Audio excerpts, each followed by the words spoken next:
Hi students, मैं Shri RC Sharma, chairman VSI Jaipur. और आज आप लोगों से मिलवाने वाला हूँ भव्य शर्मा से, जिसने सीएमए इंटरमीडिएट दिसंबर 2025 में सेकंड रैंक लिया है और मार्क्स आए हैं 677।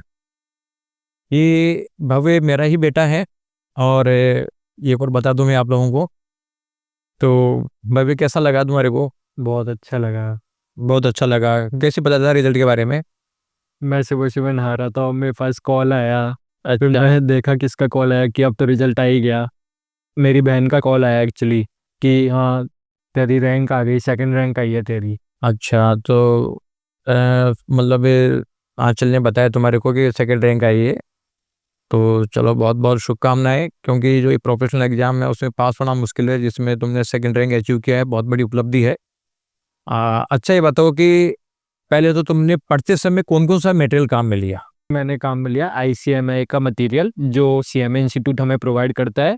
तो सीएमए मॉड्यूल से तुमने जब कोर्स किया तो सीएमए मॉड्यूल को समझने में इनमें दिक्कत तो नहीं आई ना? कि कई लोग कहते हैं शॉर्ट नोट्स पढ़ने चाहिए और मॉड्यूल समझने में दिक्कत आती है, तो मॉड्यूल समझने में दिक्कत तो नहीं आई? नहीं, मॉड्यूल 7 में दिक्कत क्यों आएगी? मॉड्यूल का पर्पस क्या है? मॉड्यूल का पर्पस यही तो है कि बच्चों को समझाना है।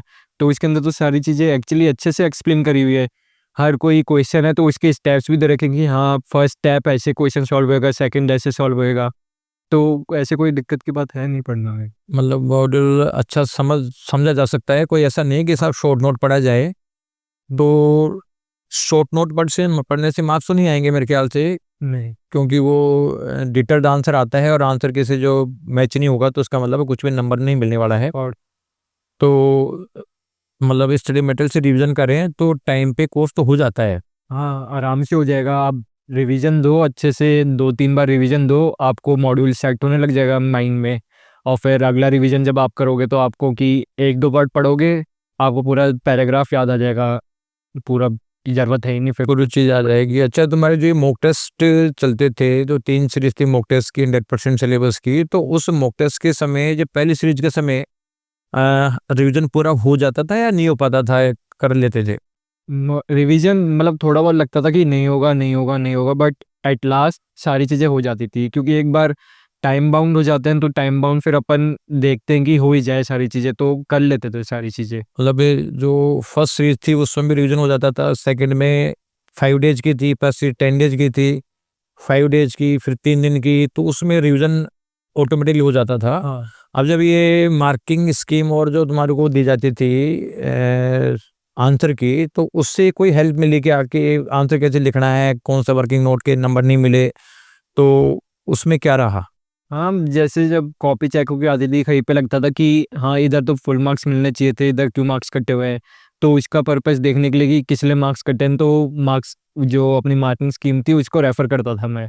तो इसके अंदर मेरे को पता चल जाता था कि कोई वर्किंग नोट कम रह गया हो, कोई प्रेजेंटेशन में कोई लिमिटेशन रह गई हो, तो उससे मैं एक बार कंसिडर कर लेता था कि हाँ, ये मेरी गलतियाँ थी। इसको मैं एक पेपर पे नोट कर लेता था कि हाँ, ठीक है, ये गलतियाँ करी है मैंने। ये मेन एग्ज़ाम से पहले मैं देख लेता था एक बार कि मेन एग्ज़ाम में ऐसी कोई गलती ना हो मुझसे। तो उससे मतलब हेल्प मिली कि मतलब क्या-क्या मिस्टेक रह रही है जिससे कि वो एग्ज़ाम में हाँ, रिपीट नहीं हो। ये अच्छा, और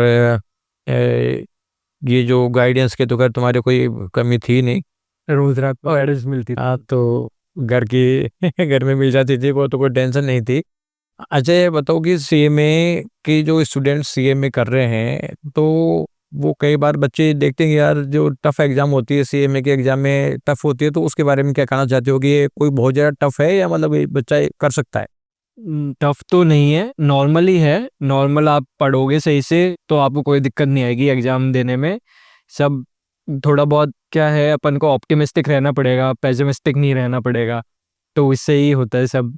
अगर आप कोर्स के बारे में पहले ही ये मना लो कि हाँ, ये तो बहुत टिपिकल सब्जेक्ट है, बहुत टिपिकल कोर्स है, तो फिर आपके माइंड में वो एंड तक वही चलेगा, पेपर दोगे जब भी, अरे मैं पास हो पाऊँगा या नहीं, मैं पास हो पाऊँगा या नहीं। तो ऑप्टिमिस्टिक रहना ज़रूरी है। ऑप्टिमिस्टिक आना ज़रूरी है। और ये राइटिंग स्किल का क्या रोल है इसमें, लिखने का तरीका? राइटिंग स्किल्स का बहुत बड़ा रोल है। राइटिंग स्किल्स अगर नहीं होगी तो आपकी जो कॉपी चेक करेगा, कॉपी चेकर को समझ नहीं आएगा कि आप वो क्या एक्सप्लेन करना चाहते हो, क्या पर्पस है आंसर का। तो इसलिए राइटिंग स्किल्स तो बहुत इंपॉर्टेंट है। क्योंकि राइटिंग स्किल्स ही मेन चीज़ है जिसके कारण मार्क्स समझ आए सामने वाले को और वो मार्क्स दे सके सही से। मतलब राइटिंग स्किल का मतलब प्रेजेंटेशन है, तो जब तक प्रेजेंटेशन का तो रोल है तो उसकी वजह से मार्क्स नहीं कटने चाहिए कम से कम। तो कुल मिला के और टाइम पे कोर्स कंप्लीशन का क्या रोल है? टाइम पे कोर्स कंप्लीशन का ये रोल है कि अपन को प्रॉपर समय मिल जाता है अपने प्रिपेयर करने के लिए, क्योंकि कई बार ये होता है कि कुछ चीज़ें अपन माइनर टेस्ट सीरीज जो होती है 50-50% कोर्स की, तो कुछ चीज़ें उसके अंदर रह जाती है। तो 100% उसके अंदर अगर टाइम नहीं हो, अपने पास टाइम नहीं हो, तो वो छूटी चीज़ फिर वो छूट ही जाती है, फिर वो वापस से हो ही नहीं पाती। तो इधर हमें मई एंड में हमारी क्लासें ओवर हो गई, तो हमें 6 मंथ्स का टाइम मिला। 6 मंथ्स का टाइम मिला तो इसके अंदर हमारा सही से हम प्रॉपर्ली स्टडी कर पाए और पूरा अच्छे से माइंड में एंड तक हमारे टिप्स पे आ गई थी सारी चीज़ें।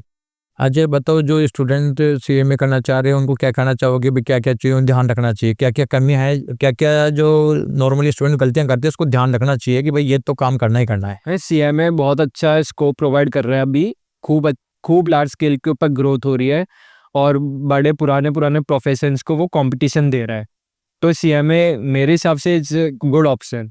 और सीएमए में कोई ऐसा आपको इतना भी नहीं है कि आप बिल्कुल परेशान हो जाओ पढ़ते पढ़ते, थोड़ा बहुत डर लगेगा, थोड़ा बहुत डर रखो। वो थोड़ा बहुत डर आपको कॉन्फिडेंस भी प्रोवाइड करेगा, तो उसके साथ आप आराम से कोर्स परस्यू कर सकते हो और पॉजिटिव रिजल्ट वो क्लेम कर सकते हो। लेकिन मैंने एक चीज़ देखी है अभी, जैसे कई बच्चे सीए के चक्कर में पड़े रहते हैं। एक ही स्टूडेंट, मैं खैर अभी उस बच्चों को एक्सपोज तो फिलहाल नहीं करूँगा, कि टॉप 4 या 5 में है, जो अभी सीएमए फाइनल का एग्जाम में क्लियर किया है, टॉप 5 रैंक कौन से एग्जिट पता चल जाएगा। वो मैंने देखा कि 2 बार सीए फाउंडेशन में फेल हुआ, 2 बार सीए फाउंडेशन में फेल हुआ। उसने सीए फाउंडेशन छोड़ के सीए में फाउंडेशन में लगा, फाउंडेशन करके एंटर करके रैंक जो है टॉप 5 में लिया यार। अभी देखो उसका करियर क्या सेट होगा, अगर वो सीए के चक्कर में पड़ा रह जाता तो उसकी स्थिति क्या होती। तो कुल मिला के जो सही समय पे जो डिसीजन ले लें तो वो मतलब बहुत बढ़िया है। जिन बच्चों से सीए नहीं हो पा रही, तो मैं उन बच्चों को ये कहना चाहूँगा कि वो सीए के चक्कर में नहीं पड़े ज़्यादा, 1-2 अटेम्प्ट दे लें, इच्छा है तो। लेकिन नहीं हो रही है तो सीए में करो ईज़िली, मतलब जहाँ मतलब पास होकर रैंक आकर आपका अच्छा करियर सेट हो जाएगा, कहीं पे भी कोई दिक्कत वाली बात नहीं है। हाँ, क्योंकि इससे क्या है, अगर कंसिस्टेंटली आप फेल हो रहे हो सीए के एग्जाम में, तो इससे आपका मोराल भी डाउन जाता है, आप लो कॉन्फिडेंस फील करते हो। इनफैक्ट कई बच्चे डिप्रेशन में भी चले जाते हैं इससे कि हमसे तो कुछ हो ही नहीं पाएगा, दूसरे इतना अच्छा कर रहे हैं, हम तो कुछ कर ही नहीं पा रहे। तो इसमें सबसे बेस्ट ऑप्शन यही है कि आप उसका कोई ऑल्टरनेटिव कोर्स कर लो।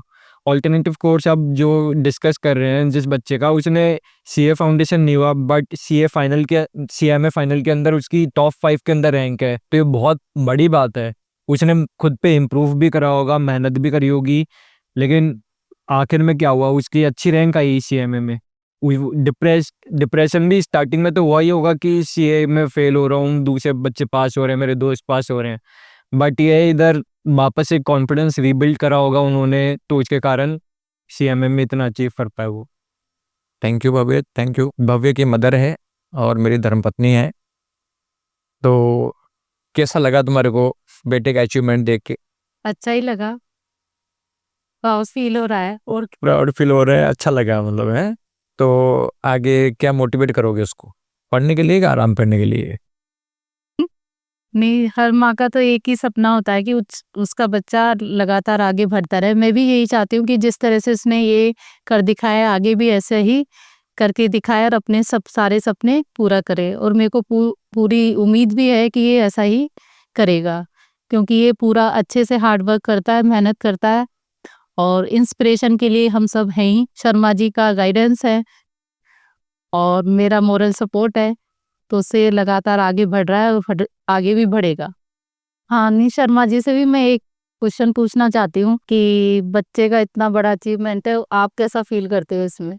नहीं, मेरे को बहुत अच्छा लगा और मैं प्राउड फील करता हूँ कि इसने जो है इतना बड़ा अचीवमेंट किया है।